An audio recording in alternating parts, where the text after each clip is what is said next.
Okay, good. So now we move to Shoftim. And now Shoftim is the opposite.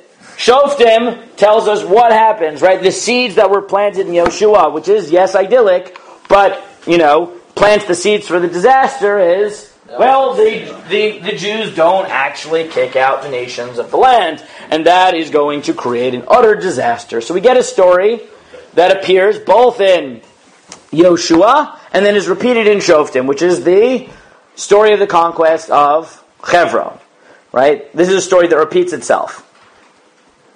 Who does Hebron belong to? Kalev. Kalev. Not nowadays. Kalev. It belongs to Kalev, right?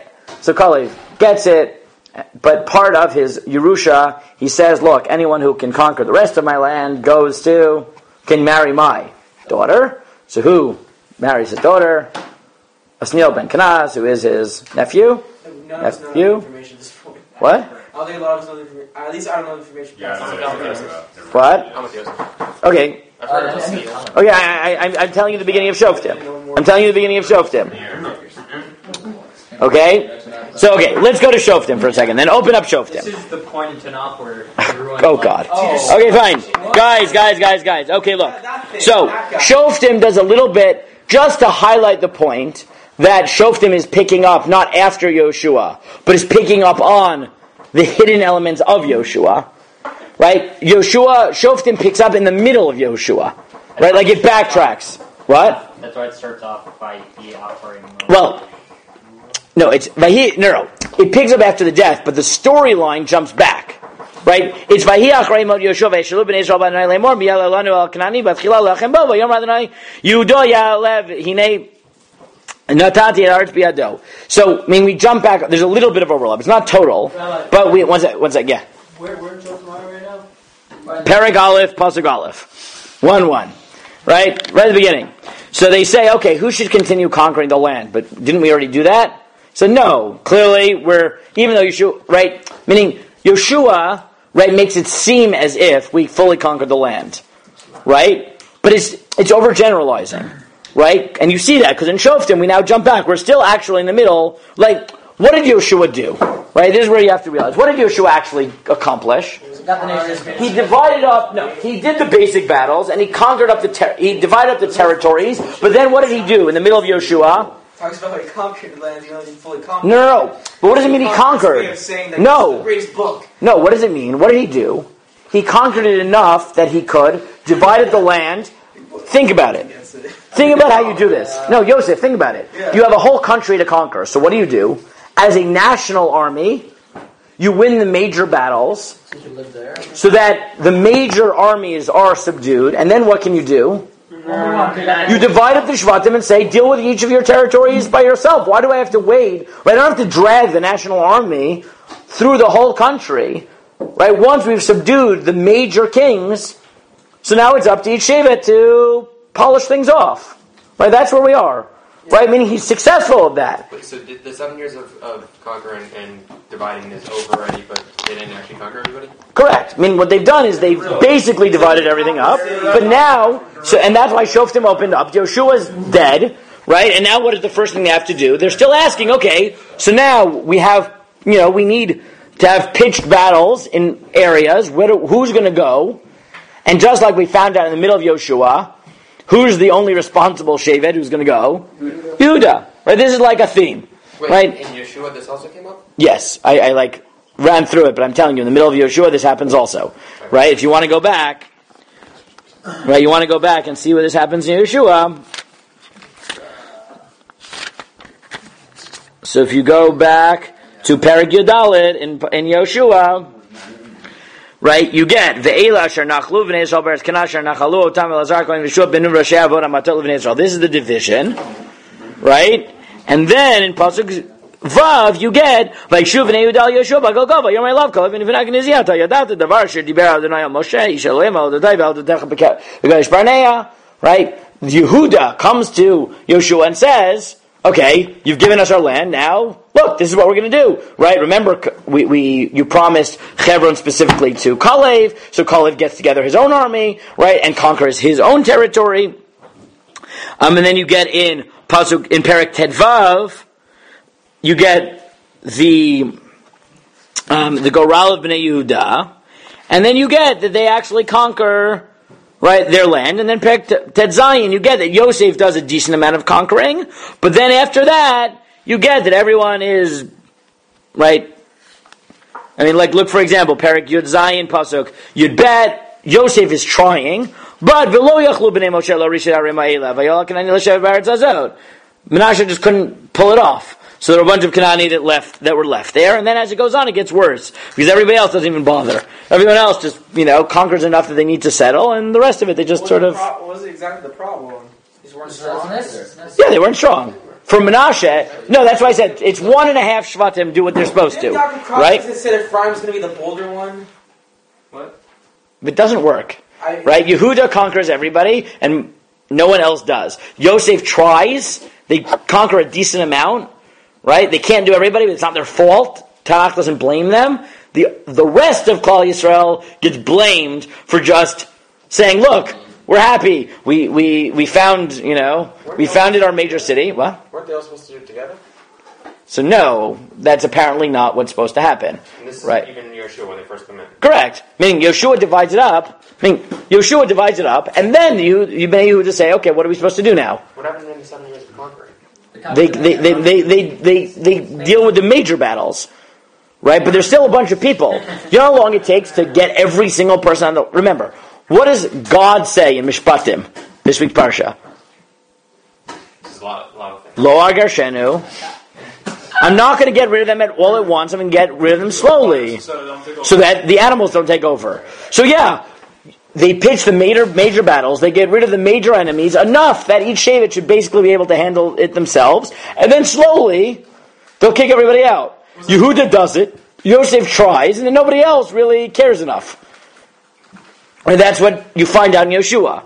You pick up in Shoftim, and right, that's what's happening. The Jews come to God and they say, okay, well, we got a few battles left. Now again, they may have sometimes, it sounds like they sometimes did get the Shvatim together, right? Because all of Klal Yisrael is saying, who should lead us? Says Yehuda, but it's like, okay, if we need a national army, we'll temporarily call it together. But the major battles happen in Yeshua, and then what's left is like local battles. Okay? And that sounds what's going on. So you get this story again of Yehuda. You get the repeat of the story of Kalev, right? This is literally a repeated story. It appears both almost identically in Yoshua and Shoftim. That after Kalev does his own battling, he offers his daughter in marriage to whoever helps him finish the process. Asniel ben Kenaz, who's his nephew, I believe. It's his nephew or his I think it's his nephew. Ends up marrying his daughter. And that is the first shofet. Okay? But now everything is terrible. That was terrible. What? Just last one. Yehuda is the one who starts out in Shoftim doing battle, and he's also the one who, in Yeshua... Yes. Actually conquers his whole land, yes. So this is actually conquering the whole land, back in Yeshua.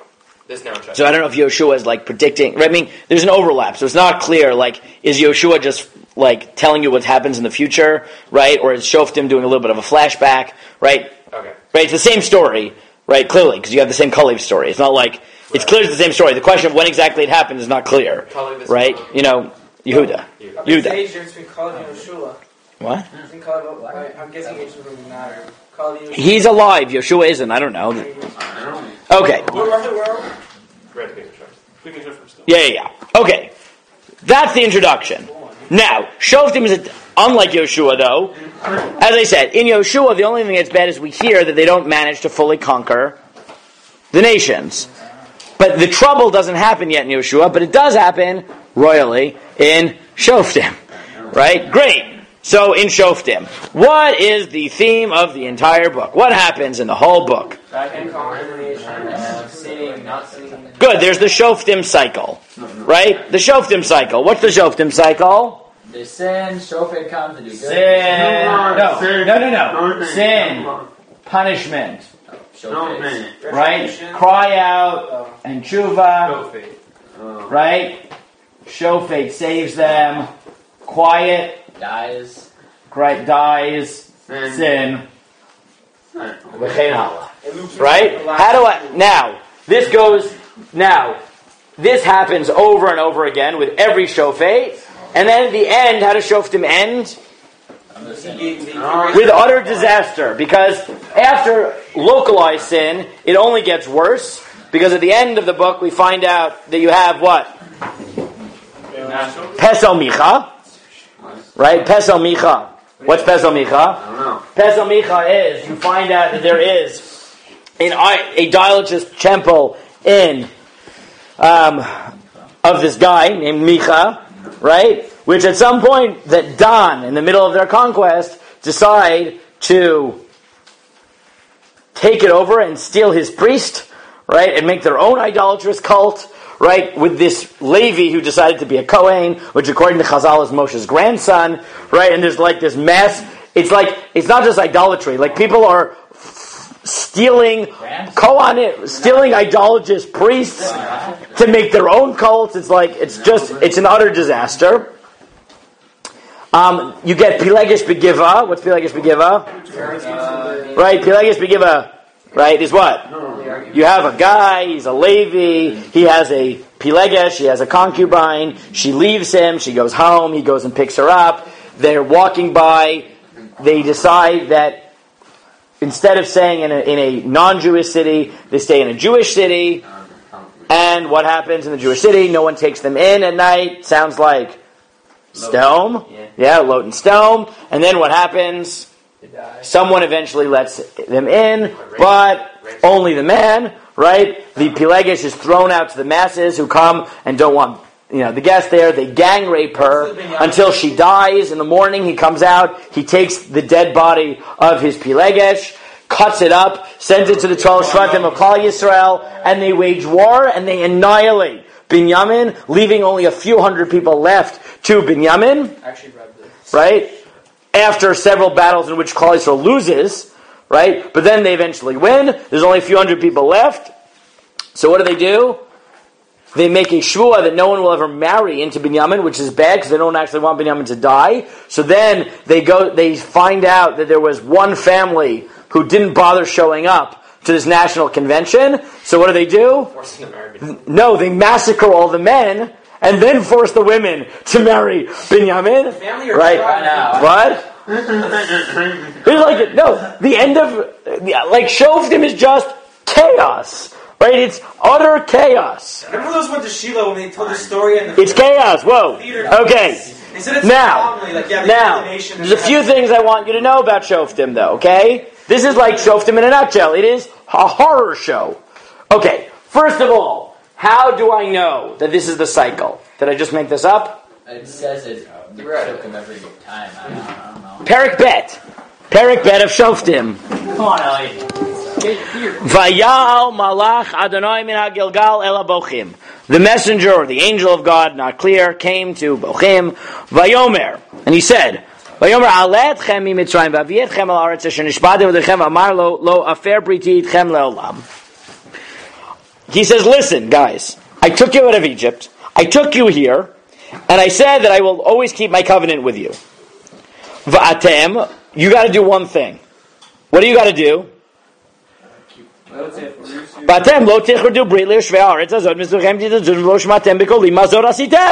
told you do one thing. Don't make covenants with the nations of the world. Destroy their avodah. Don't leave them around. What are you doing? Literally, mazot asitem. What have you done, people? Right? Look around you. V'gam amarti lo garesh odam mibnechem vayulachem letzidim Elohem yulachem lamokesh. And I told you, if you don't drive them out, I'm not going to do it for you. Then they're going to become a thorn in your side, and their idols are going to be a trap for you. So they cry. Good. So now you think. Right? And now you think that they all did tshuva. Except skip down to Pasuk Yud. After that good generation, that didn't sin. Asher lo yadu et Hashem v'gam ma'aseh asher asa l'Yisrael. After those idyllic generations, then suddenly they start worshiping idols. ויעזבו את אדוני אלוהי אבותם והוציאו אותם מארץ מצרים והלכו אחרי אלוהים אחרים מאלוהי העמים אשר סביבותיהם וישתחו להם ויכעיסו אדוני. They follow other gods from the nations around them and they make God angry. ויעזבו אדוני ועבדו לבעל ולאשתרות. And then pasuk Yudalet ויחרף אדוני בישראל. ויקנם ביד שושים וישוסו אותם וימכרם ביד אויביהם מסביב ויוכלו עוד לעמוד לפני אויביהם. So God sells them down the river to their enemies. Right? בכל אשר יצאו יד אדוני הייתה בם לרעה כאשר דיבר אדוני וכשבע אדוני להם ויצר להם מאוד, which is what God promised. And then what happens? ויקום אדוני שופטים וישם מיד שוסיהם. Right? But then they eventually cry, they get shoftim, and then what happens? וגם שופטיהם לא שומעו. But they don't listen to Shoftim. כי זנו אחרי אלוהים אחרים, וישתח להם סרו מהר מן הדרך שלחו אבותיהם לשמוע, ותורה לא עשו כן. וכי הקים אדוני להם שופטים, והיה אדוני עם השופט, והושיע מערביהם כל ימי השופט, כי ינחם עליהם ונקתם, ונאכלתם דרכיהם. They would be with God the whole time the shofet, because God cried to them, and then it would happen again. והיה במוראס shofet, when the shofet would die, ישובו ושחיתו מעבודם, they would do it again. Right? Meaning, this is not me, right? It's like... It's a literal circle. It's not just me. Literally, the Tanakh tells you this is what happens: sin, punishment, tshuva, shofet, quiet, dies, sin again, punishment, cry, shofet, quiet, sin, over and over and over and over and over again, except not. Except not, and this is the key that this everybody will tell you if they've ever read Perek Bet of Shoftim. Except it's not true. It's not true. This describes only half of Shoftim. Because you know what happens in the middle of Shoftim? It's not coming. Yeah, I wish it got good. No, it gets worse. It gets worse. When? So turn to Perek Yud. Look at Perek Yud. It was good. Perek Yud, Pasuk Yud. Right, everyone will tell you that this is the summary of Shoftim, but it's a lie. This is the summary of the first 9 prakim of Shoftim. And then in Perek Yud, it gets worse. Perek Yud, Pasuk Yud. Vayizaku b'nei Yisrael el Adonai leimor chatanu lach chiazavnu Eloheinu v'navod et ha'baalim. So where are we? Here, we're crying. They cry to God and they say, "Oi, we sinned. We did avodah zarah. Help us!" Perek Yud, Pasuk Yud. Right? Again, Vayizaku b'nei Yisrael Adonai leimor chatanu lach v'chiazavnu Eloheinu v'navod et ha'baalim. Right? We've sinned. We worshipped avodah zarah. Chatanu. Great. And what happens? He doesn't get a shofet.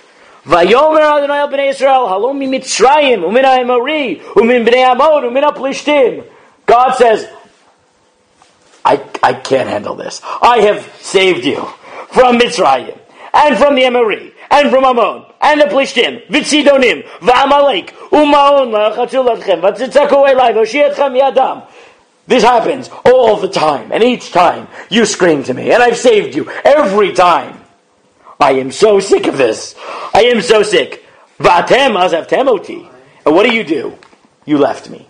V'tavdu Elohim acherim. And you worship other gods. Lochein lo osif lo shia etchem. No more. No more. Right? No more.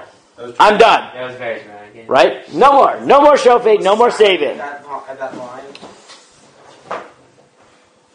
And he goes farther. He says, "Lichu v'zaku el Elohim asher bachartem bam himashir lechem beitzartchem." Go call the idols. Let them save you.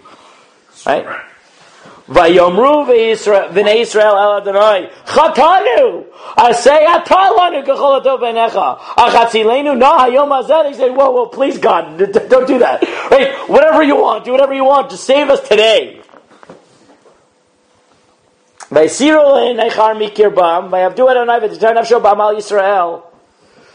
got rid of the idols. And what does it say? God couldn't handle the suffering. So what does he do? Does he save them? Sort of. No. Well, he does, except what happens starting in Parakut Aleph? Vayiftach ha-Giladi haya gibor chayil v'lishab zonah v'yoled Gilad yiftach. We get a shofet, except what's different? God doesn't appoint him.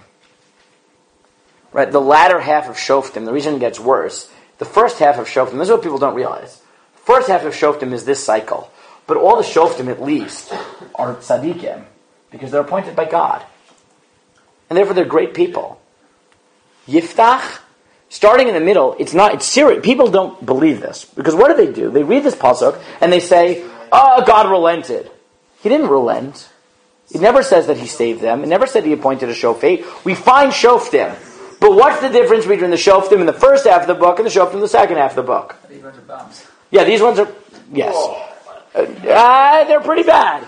Right? Yiftach, because think about it. So now let me summarize for you. Let's go through this a little bit. Yiftach.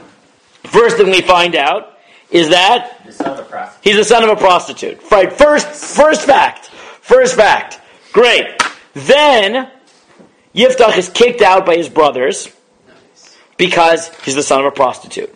But then they realize they need him because he's become a very successful gang, basically a mobster, right? He has all these rejects of society. He's built a successful, army of vagabonds or whatever.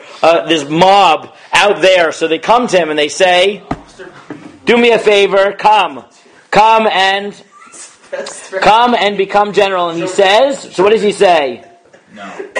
No, he says, "You hate me. Why am I doing this?" Right? So then they say, "Look, we'll make you leader." He says, "Okay, I can buy that. Right? You want to make me leader? We'll deal with this." And then he carries out this interesting, successful debate with the king of Ammon, and then ends up fighting them. I've oversimplified. There is actually one bad leader earlier than that, which is Gilad's son, Avimelech. He has a good son and a bad son. Avimelech kills all his brothers. Pretty bad there also. It's not perfect, but this is where it really gets bad. Right? This is where it really gets bad. What? Even when it's good, it's not so good. Yeah. I mean, look, Avimelech's not a son of a prostitute with mom. But it gets worse. It gets worse. How about the slave question? Yeah. If all Bereshit is about how, why the Jews are the chosen people, this wasn't part of the plan. Oh, God, no. Yeah. Why do we stay? Because we're chosen. But why are we chosen? Oh, that's a good question. Because, and that is, we have to wait till Yeshayahu. Right? You have to wait till Yeshayahu. Okay. But anyways. Now. Are we going to get there? I mean, eventually. I don't know if today. I don't know if we'll do it today. Right? We'll do this at some other point. Okay. Whoa, 1 second. All right, let's go. Now, in the meantime, how bad does it get with Yiftach? So far, okay, he's a mobster, he's the son of a prostitute. How bad could it be? And the answer is, really bad. Why is it so bad? He doesn't kill her daughter. Oh, I wish that was all that happened. What does he do? What has he done so far? That's good. Oh, so he does win a battle against Ammon. That's good. Yeah, that's good. He does win against Ammon. But then, what does he do when he's finished fighting Ammon? I see a civil war. Yes, Perek Yud Bet, civil war, because Ephraim comes to him, and they say to him, "Why'd you fight Ammon without us?" And you know what he does? He massacres Ephraim. And you know what he does? Whoa. Do that. And then, you know what happens? This is one of those insane moments. You know what he does? He sends his soldiers, because if I remember, they're on two sides of the river. So Ephraim now is trying to run home, back to the west side, right, to the west bank of the river, of the Yarden. He sends his soldiers to the bridges. And you know what he does? Language tests them. Because as they walk through, he wants to catch every last person. So what does he do? He asks them to say the word Shibolet. And the people from Ephraim couldn't say shin. They could say sin. They said sibolet. And if the stragglers who managed to escape the original massacre managed to get to the bridge they would have a language test, and then when they would say Siboled, he killed them. Right? So, it's great. Yiftach is wonderful. He wins the war. He wins the war against Ammon, and then what does he do? He massacres his own people and carries out this sadistic language test. Right? That's very good. They died for their sin. Who's the next leader? Well, guys. The next leader is very promising. Who's the next leader? He's very promising. Ibzan. What? Okay, we have Ibzan. Yes, you have Ibzan. The next major leader. We have a few small ones. We have Ibzan from Beit Lechem, who Chazal say might be Boaz. Then we have Elon Hazvuloni, and then we have Yisrael Avdon Ben Hillel Parotoni. Right? Sorry. No, Paratoni. What exactly is how do you categorize a shofet? Political leader. Political leader. Of how much of this is not clear. Not clear. The pashtus is not national. Right, the pashtus all shoftim or just the shoftim that were not appointed? No, the pashtus is all shoftim were not national. There are certain shoftim that sound like they are more national than others, but even like Dvorah, right, who's much more national, she has several shvatim behind her. You hear that she only has a few shvatim, and many of the shvatim ignore her. We don't have a king yet either, right? We'll get to that. We're not there yet. So we don't have a king. We're not there yet, or we don't have a king? We're not there yet. Well, we're going to get to that. That's the end of shoftim. 1 second. Right? Then we have Shimshon. Now Shimshon is very promising because there's a nevuah saying, you are the chosen one. You'll be a Nazir from birth. Right? Except, it's very promising. Then what does he do? Yeah, he goes, he marries a non-Jew, then he goes and marries another non-Jew. Wait, isn't this one same lady who keeps asking how to... No, he sleeps with marries more than one non-Jew. He intermarries more than once. Right? More than once. Different women. Yeah, what is it? Wasn't it not settled exactly what the laws of married non-Jews were at this point? That may be true, but the Psukim say that his parents were really upset about it. They just didn't know it was part of God's plan. But it clearly wasn't looked favorably upon because his parents were really upset, right? So Usher, I don't know what's going on. Converted, not converted, doesn't work out well, right? And by the time he gets to his second wife, she pressures him. Right, he eventually reveals his secret, gets captured, right, and by the Plishtim, and in his final moments is given back his strength, and he pulls down the house on top of him, right? Great. Yeah. Not exactly. He's like a powerful leader. Wait, sorry. Again, I'm trying to get the landscape. At this point, that's Canaan he's fighting against. That's Plishtim. Sorry. So there's different nations in different buckim. For Shimshon, it's Plishtim. What? I thought most of the main. Nope, because we left them for a long time. They grew back? Yeah. So we weren't in charge of it. No, we were. No, so remember, these are different. So pashtus, these are happening to different shvatim, right? Meaning we basically have the land, but yeah, there's these incursions, right, at different places with different levels of strength. We don't know exactly, but yes, right. We don't have any strong, right, strong sovereignty. We have some sort of sovereignty, probably. Then we get this nightmare story of Pesel Micha, right? That was what I told you. That was the idol story, right? The national idol with Dan coming and stealing the Ovid Avodah Zarah, right? Moshe's grandson, all that, right? And then we get Pilegish Begiva and civil war and nightmares, right? No, none. No. So again, so now if we summarize it, right? People misunderstand that Shoftim starts off with terrible cycle. Then, by Yiftach gets worse. We have a few Shoftim that seem to not have been appointed by God the way the other ones were. And they're like, kacha, right? Yiftach carries out a civil war. Shimshon intermarries twice, Then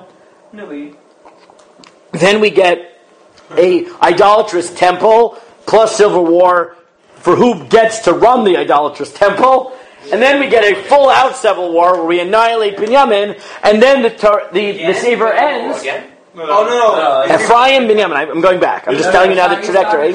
You start with the end. Start with the end. Yeah. I jumped to the end. Right. We get to the civil war of Binyamin, which, like I said, it's a civil war that was started because Binyamin thought it was a good idea to gang rape someone's wife, right? Like, I don't understand. It's concubine, I'm sorry, right? And then the husband, who's this savory character, thought it was a good idea to cut his concubine up and mail her to the whole country. And then when they, and then they finally beat Binyamin, right? And then they realized that they didn't leave wives for them, so their solution is to murder more people, right? Massacre more people, right? Like it's the book ends with a disaster, and then what is? And here's where we go from there to Shmuel, right?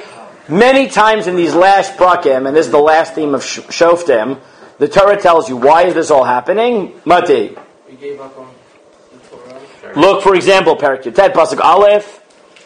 In Shoftim? Yes. There's no king.